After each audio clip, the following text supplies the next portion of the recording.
Lugar de encuentro para el talento venezolano, dentro y fuera de nuestro país. Continuamos por todos los medios con Mingo. Otro nivel. Otro nivel es nuestro segmento de entrevista. Seguimos en esta misión secreta que nos encomendó la directiva de Radio Caracas Radio en una investigación para ustedes, amigos, que ya vamos a develar. Pero aquí está Pedro Urrucho, nuestro gran amigo. Pedro, un gran abrazo. ¿Cómo estás? ¿Cómo te va? Y Domingo, bueno, siempre un gusto estar contigo. Todo bien dentro de lo que se puede en la lucha. Sí, la señorita Erika ya en el segmento anterior, en el Está Circulando, dejó con puntos suspensivos una inquietud para ti. Pero nosotros estábamos promoviendo este encuentro contigo porque es muy importante y la vecina me ha estado de manera reiterada diciendo la significación que debe tener para los venezolanos quién va a ser el próximo presidente de Colombia. Y a lo mejor yo no sé si hay verdadera conciencia de los venezolanos del interés que debemos estar, de la preocupación de que debemos ocuparnos también de quién será ese... de quién va el resultado, cómo quedará. El 19 de junio ya hay expectativa, ya mañana es 1 de junio. Tú que eres un estudioso de este tema, de esta materia internacional, nosotros invitábamos a nuestro auditorio para que tú nos dibujaras los posibles escenarios, pero no solamente políticos, sino también en el campo económico y social. Este es un país muy violento históricamente, pues, ¿no? Que ojalá no surjan nuevamente y los veamos con el terrorífico saldo que han dejado en su historial y que han empañado y están aquí en Venezuela también. Entonces, ¿quién puede quedar como presidente de Colombia en la segunda vuelta, querido amigo?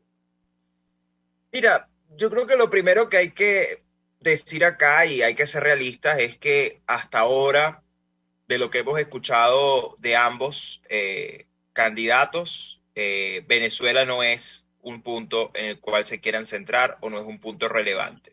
Y eso creo que es muy peligroso, porque al final no entender que Venezuela es ya un tema de política interna en Colombia es no entender nada. Es decir, cuando tú tienes a 2 millones de venezolanos dentro del territorio, con una tendencia a crecer ese número en los próximos meses, y sumado a la dinámica que está tomando lugar en nuestro país en términos criminales y en términos de vínculos con el crimen organizado internacional, pues cualquier país serio debería preocuparse por eso, ¿no?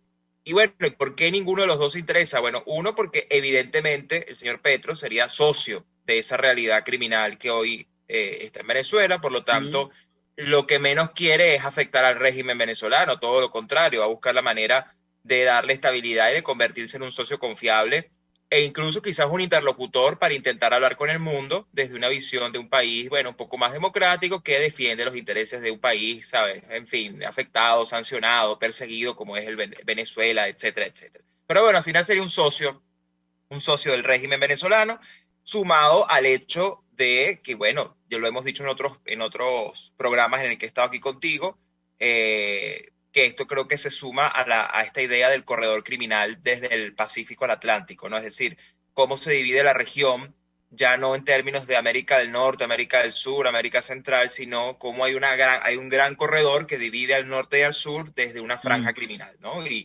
obviamente cómo eso irradia, porque ambas cosas irradiarán hacia el norte y hacia el sur. Entonces, ese lado es muy peligroso. Y por el otro lado, el señor Hernández, que la verdad tampoco es que ha dicho mucho, hace algunos días, unas semanas, había dicho que bueno, que lo de Venezuela que lo resuelvan los venezolanos, que eso no es asunto de él. Y ayer en el hilo de tweets que pone, dice que va a restablecer relaciones con Venezuela. Sí. Y esto pasa por una realidad, y es una realidad a la que el propio Iván Duque se enfrentó. En una realidad electoral, lo primero que tú vas a buscar es tener los votos, todos los votos posibles de los colombianos que están afuera. Y hay una realidad que es que obviamente la ruptura de relaciones con el régimen trajo como consecuencia que los consulados también cesaran sus actividades. Y bueno, hay una gran cantidad de colombianos afectados en términos de documentación, en términos de sus propios derechos de identidad. Entonces, bueno, evidentemente el señor está jugando a intentar, no solo en términos comerciales, que ha sido una de las grandes presiones que ha tenido el gobierno de Duque para reabrir la frontera, sino también obviamente a nivel de documentación y de los propios colombianos, ¿no? Entonces, desde ese punto de vista, él está pensando, creo yo, desde el interés propio de Colombia, interés nacional, creyendo que se pueden normalizar relaciones con un régimen como este, pero que la realidad, insisto, para mí el gran elemento en todo esto que no se está tomando en cuenta es que ya Venezuela es un tema de política interna, así no lo quieran ver de esa manera, como lo es en España, como lo es en Estados Unidos, ya es un tema doméstico, ya no es un tema exclusivamente del exterior. Es un poco aventurado hablar de que este señor Hernández se pueda catalogar como el Trump colombiano. Esa etiqueta, ¿cómo la evalúas tú y hasta qué punto es cierto que este señor dijo en una oportunidad, habló de su admiración por Adolfo Hitler? Bueno, que lo haya dicho y haya expresado admiración, desde luego preocupa.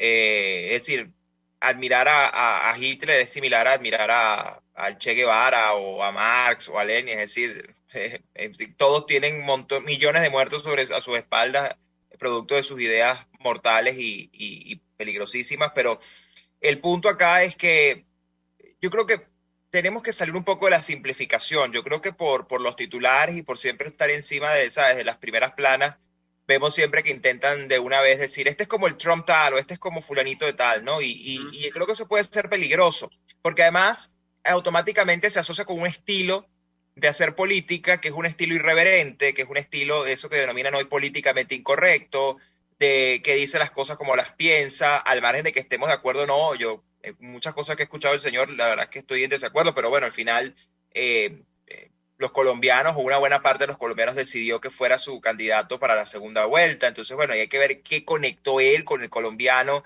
en términos de, que creo que es el mensaje más importante, el hastío hacia la política tradicional, hacia las maquinarias de partidos, hacia los sistemas tradicionales de la política. Es decir, aquí estamos viendo una campaña completamente distinta en términos del uso de las redes sociales, en términos del uso incluso de los fondos, mucho más económica, una conexión con todos los sectores de la sociedad. En fin, hay una serie de elementos acá que están jugando. Y claro, yo entiendo que la prensa, digamos, el mainstream siempre va a ir, bueno, este es como el Trump, porque bueno, es irreverente, porque es políticamente incorrecto, porque no hizo campaña en el mismo sentido de siempre, porque no forma parte, digamos, un outsider, etcétera, etcétera. Pero yo creo que es muy prematuro decir que esta persona es tal o cual cosa. Yo creo que su propio desempeño lo dirá. Yo evidentemente creo que si tú me preguntas entre las dos amenazas, ¿cuál creo que es la peor en términos de Colombia, de Venezuela y de toda la región? Sin duda te voy a decir que es Gustavo Petro. O sea, yo creo que ahí no hay duda de lo que representa eso. Ahora bien, eso no quiere decir que lo otro necesariamente vaya a ser bueno, ¿no? Aquí claro. A lo mejor estamos frente a un dilema en el cual, bueno, quizás si nos vamos a disparar, ¿dónde sale mejor dispararnos? ¿En el pie o en la mano? Pero al final te disparas, ¿no? Y yo creo que esa es la gran tragedia de América Latina, además. Es decir, la gran reflexión a la que nos lleva esto, Mingo, es que cuando nos enfrentamos a este tipo de dilemas, este tipo de candidaturas, que son, además las dos son malas y cada una conecta con segmentos de la población, pero que al final la perspectiva de futuro no parece estar muy clara. Yo creo que en la de Petro sí está mucho más clara porque hay un proyecto de por medio que lo arropa. El otro caso más bien es una suerte de aprovechar indecisos, descontento, voy diciendo lo que la gente quiere oír y bueno, una bola de nieve que crece y que dé, ¿no? Claro, claro. El punto es que al final, entre el menos malo. Latinoamérica sigue repetidamente eligiendo entre lo menos malo y sí, eso creo que siempre nos pasa factura. Erika te quiere saludar y tiene planteamientos para ti. Querida Erika. Hola Pedro, buenos días, ¿cómo estás? Pedro, te escuchaba y recordaba un poco lo que nos había ocurrido a nosotros, que ese hastío de ADE y COPEI, de los 40 años de la Cuarta República, la gente cansada de ADE, cansada de COPEI, terminó eligiendo a Hugo Chávez. Entiendo que este señor Rodolfo Hernández resulta ser casi que un batacazo, porque si bien no era precisamente... Tú lo has comentado muy bien, viene de hacer una campaña completamente distinta y diferente, pero capitalizó un descontento como el que en algún momento hubo en Venezuela con ADE y COPEI. ¿Qué crees tú que pueda pasar ahorita en esta segunda vuelta? Porque ya Fico dice que va a apoyar la candidatura de Rodolfo Hernández, obviamente para ir, me imagino que contra Petro. ¿Tú crees que los demás candidatos también se le sumen y apoyen durante este periodo muy corto para esta segunda vuelta? Mira, sobre lo primero que comentabas del hastío, yo justamente en estos días conversaba también con una amiga de Chile, ¿no? Sobre este tema, porque bueno, Chile es otro de esos casos de suicidio que uno no entiende, ¿no? Como una sociedad que tenía todo en términos institucionales, económicos, políticos, decidió dar un salto al vacío de manera inexplicable, aunque no es tan inexplicable. Forma parte de la incapacidad de las élites gobernantes de comunicarse mejor con sus ciudadanos y de intentar explicar mejor lo que tienen, ¿no? Pero lo decía porque pareciera que los países que viven en democracia, que tienen indicadores económicos estables, que crecen, que tienen desarrollo, pareciera que un día esas sociedades se levantan y dicen, ay, estoy aburrido de vivir así, quiero probar algo nuevo, porque qué fastidio esto y no me gusta, y entonces deciden probar cualquier cosa que la disfrazan de cambio y resulta que el cambio es el salto al vacío, ¿no? Y entonces después se arrepienten porque, ay, lo que tenía no era tan malo como yo creía, ¿no?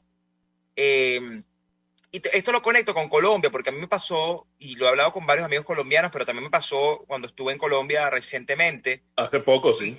Sí, que incluso la gente, no todo el mundo, pero había incluso personas que te decían que sentían que vivían en una dictadura estando en Colombia, ¿no?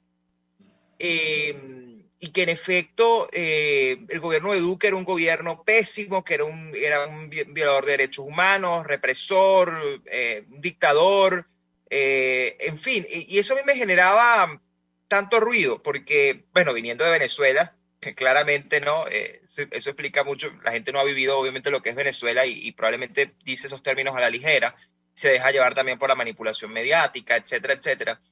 Pero imagínate, o sea, hay colombianos que piensan que hoy viven en un país que es una dictadura.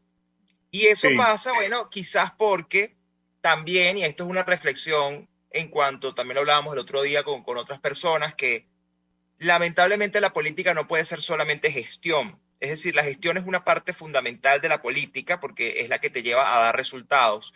Pero si esos resultados la gente no los percibe como suyos, si la gente no los percibe como que les afecta en su calidad de vida positivamente, si no se les explica y todo se maneja en términos de indicadores porcentuales, de crecimiento, de aquí, que allá. A ver, revisemos los indicadores de Colombia hoy.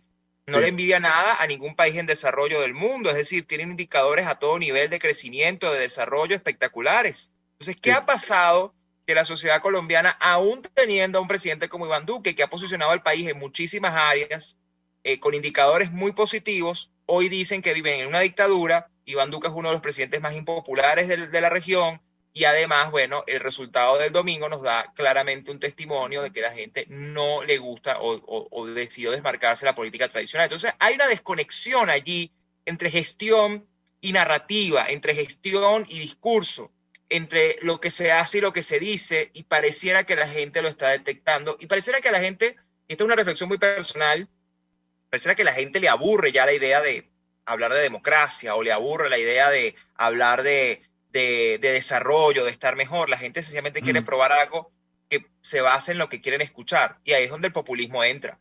Y por eso al final, pase lo que pase, el panorama en Colombia no pinta tan bien, ¿no? ¿Qué tan militarizado encontraste tú a ese país? Porque una de las críticas que se hace desde el ámbito internacional es que incluso las policías dependen del ejército en Colombia. Creo que es el único país en la región donde ocurre eso y tal vez por eso se le acusa directamente de violación de derechos humanos, de unos actos un poco atroces que se han cometido. Pero ese análisis nos gustaría mucho tuyo, pero tiene que ser en la próxima parte, Pedro, porque debemos identificar, vamos a máster, un intervalo y en breve regresamos con Pedro Urruchurtu. Para formar la nueva opinión pública venezolana, por todos los medios, conmigo. Ajá, si ustedes vieran a las chicas del programa, bueno, la señorita Erika tiene sus lentes que son de Farmacia CVS, del departamento pero Catherine también, todas las muchachas del programa han aprovechado, y por eso yo las invito a ustedes también, a todos en general, que aprovechen esta promoción que han extendido en el tiempo porque ha sido tan exitosa. Y esto dice mucho de nuestros amigos de Farmacia CVS. Cuando hay algo bueno, una fórmula ganadora no se cambia, pues, ¿no? Entonces aquí hay una fórmula, hablando de óptica precisamente, donde esta promoción, examen de la vista, fórmula, cristales, montura y estuche, todo junto en un paquete, es una maravilla, con unos estuches, con unos tanto estuches como monturas que son espectaculares. Estoy hablando de Farmacia CVS en el CCCT, en la web farmaciacvs.com, Farmacia CVS y más todo lo demás. Bueno, nuestros amigos de Comercializadora Prada, ellos tienen su propio delivery y esto es muy importante, ¿no? Usted que está fuera de Venezuela, por ejemplo, y tiene gente allá, amigos, familiares, parientes que quiere hacerles llegar nuestros quesos venezolanos. Yo les decía que yo me los traje para acá y por eso me revisaron la maleta, pues, ¿no? Pero eran quesos. ¿A quién se le ocurre? Pero es que yo no puedo vivir sin mis quesos. Y eran quesos de Comercializadora Prada empacados al vacío, que eso es una maravilla, la forma como lo hacen. Lo que quiero decir es que tienen delivery. Y si usted, mire, yo quiero que allá en el Marqués le lleven a mi sobrino unos quesos y usted los selecciona, el queso guayanés, el merideño, el palmizulia, el pecorino rallado. Usted se pone en contacto con ellos, 0424-120-3562, todo en quesos y embutidos con la mejor relación precio-sabor. Ayer me escribieron mis amigos de Produzca con S de seguridad, para que les recordara, y esto lo venimos haciendo, que han cumplido 42 años. Hay que ver la importancia en Venezuela, en las condiciones en que se vive allá y en que estamos allá, que una empresa como Produzca, que desde que nació nos ha suministrado los mejores implementos para nosotros estar protegidos en nuestra área de trabajo. Ellos nos han enseñado que lo más importante es identificar el riesgo en el área de trabajo para luego caer en el EPP, que es el equipo de protección personal, que hay que renovarlo permanentemente, y para eso está el catálogo de Produzca, que ustedes lo solicitan en www.produzca.com. Produzca de seguridad en tu empresa, de los pies a la cabeza. Puedes seguirnos en nuestras redes sociales. En Twitter, @RCR750, la radio que se ve. RCR 750 AM, porque lo bueno une. Un periodista espontáneo, frontal, observador, inconforme, con mucho que decir y escuchar. Regresamos por todos los medios con Mingo. Y con el gran Pedro Urruchurtu. Yo me imagino que la señorita Erika tiene muchos planteamientos para ti porque ha revisado los diferentes chats. Recuerden que estamos en una misión secreta de Radio Caracas fuera. Aquí ya es bastante de noche. Erika y Pedro probablemente estén disfrutando todavía la luz del sol, pero yo no. Empieza apenas a amanecer. Ajá. Mingo, Pedro, por ejemplo, por acá leo uno de los comentarios. En Colombia ya comienzan a circular pancartas en las que se lee: prefiero un ingeniero que construya y no un guerrillero que destruya. Uh-huh. Y le preguntaban a Pedro sobre este respaldo que inmediatamente dio Fico Gutiérrez a la candidatura de Rodolfo Hernández. Mira, yo creo que viendo, o sea, si lo vamos a ver desde el punto de vista de la efectividad política y partiendo de que la principal amenaza para Colombia se llama Gustavo Petro, desde luego que este resultado, desde el punto de vista de lo que uno pudiera suponer casi que por lógica, es que obviamente los votos de Fico Gutiérrez van a ir todos a Rodolfo, es decir, muy difícilmente el voto de Fico va a ir a Petro, ¿no? En todo caso, bueno, habrá algunos que quieran votar en blanco, quieran abstenerse, pero no creo, porque incluso estamos viendo números históricos de reducción de la abstención, al menos este domingo. Entonces eso quiere decir que el colombiano sí quiere participar, o sea, el colombiano entiende que esta elección es fundamental para su futuro. Entonces yo creo que si hubiera sido al contrario, probablemente si hubiera sido Fico el candidato para la segunda vuelta, los votos de Rodolfo sí se hubieran dividido, ¿no? Es decir, probablemente allí sí hubiéramos visto un grupo para Fico, pero otro a lo mejor para Petro o quién sabe qué. En cambio, en el caso de Fico hacia Rodolfo, es muy probable que esos votos vayan todos a Rodolfo o en su mayoría, ¿no? Y eso evidentemente, si uno ve los números, los porcentajes, pareciera que le da una posibilidad bastante grande a Rodolfo de ganar la elección, ¿no? Ahora bien, eso no es automático. Y aquí vamos a ver en estas próximas semanas todo el despliegue de la propaganda, la guerra sucia, en fin, todo lo que estamos acostumbrados a ver de la izquierda criminal, pues para intentar, como sea, porque además para Petro era punto de honor poder ganar en primera vuelta y no lo logró. Y no solo que no lo logró, sino que además Petro lo único que reafirma con este resultado en primera vuelta es que tiene un techo duro. O sea, tiene un techo que es el 40%. Ese es su techo histórico. Y el gran desafío que va a tener él es intentar tener más, o sea, superar su propio techo.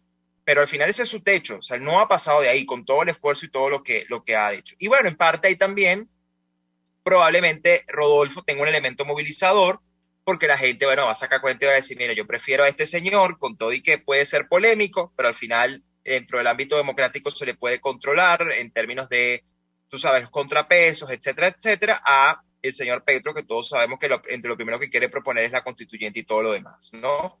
¿Qué papel juega la guerrilla, Pedro? Disculpa que te interrumpa en todo esto que estás conversando, porque me parece importante que introduzcas aquí el elemento violencia como factor electoral y lo vincules también con la inquietud que yo te dejaba con puntos suspensivos de esto que constitucionalmente tiene Colombia, que las policías dependen del ejército, pues, ¿no? Y la guerrilla, además.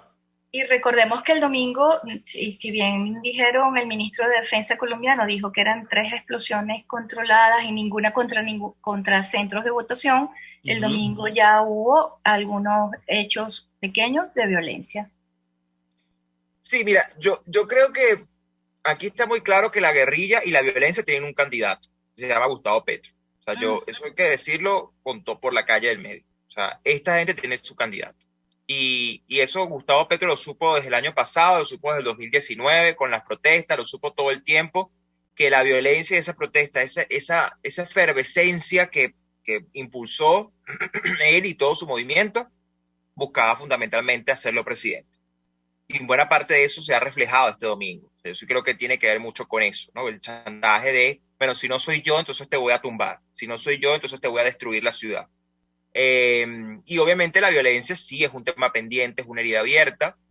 Y también hay que reconocer que el uso del orden público, al margen de los excesos que se pueden haber cometido, ese uso de la fuerza pública para defender a la sociedad colombiana, a la infraestructura, en fin, lo que significa que hay que hacer cuando el vandalismo se apodera de la ciudad, ha sido utilizado como el gran talón de Aquiles para el gobierno de Iván Duque, sobre todo por la comunidad internacional, bueno, para decir que es violador de derechos humanos, que cometió violaciones importantes a los derechos humanos, etcétera, etcétera. Y entonces todo ese chantaje con respecto a hay que desarmar a las fuerzas del orden público, etcétera, etcétera. Mientras que el señor Petro, por otro lado, lo que habla es del perdón social, ¿no? Entonces todo el que quemó, todo el que hizo cosas, todo el que hizo lo que hizo, todo el que es criminal, le vamos a dar el perdón porque, bueno, al final la gente se arrepiente y la gente cambia. Entonces, al final esto lo que te dice es, como siempre hemos dicho, si no lo logran por los votos, lo van a lograr por el caos. Eso es así, ellos lo van a buscar en esos temas, ese es el guión.